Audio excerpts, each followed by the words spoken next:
लोगोफोर गोलोम बोथोर मोनफैबाय बेवखायनो न' सेरावनो दान्दिसे जदों बायदिसिना ओरैनो गोदोनि थारमाने गोदो बोरै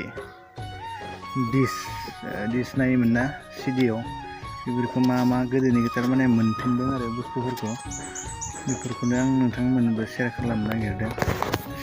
गोदो डिसाव नायोमोन सिडि डिभि बेयो माबा सतबांसा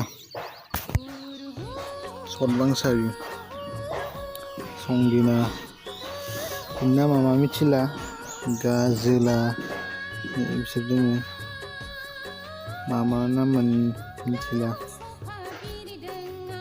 बिनि उनाव दोङो नै बेबो सतबांसायानो मोननै दोङो सतबांसा आरो बेनि उनाव बियो खुगा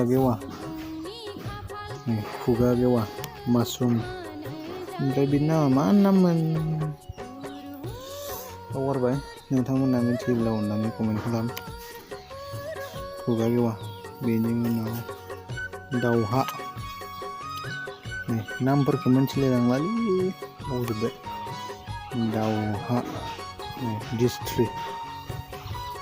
ओमफ्राय बियो नैबेबो सतबांसायानो बियो डिस2 बियो सतबांसा। बिनि उनाव बियो हाजो खर'नि सिख्ला माबायाव मोनना मिथिला आं बेफोरखौ जाहा मोनबा आरो दोंखौमोन बहुत दंमोन गैला।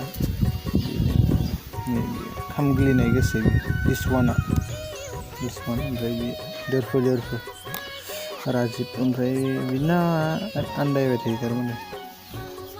लोगोफोर दिनैनि भिडिअआ बेसेबांखिनियानोमोन ओरैनो गरमनि जायखिजाया बेफोरखौनो बानायलाबायबाय। Thanks for watching. Thank U.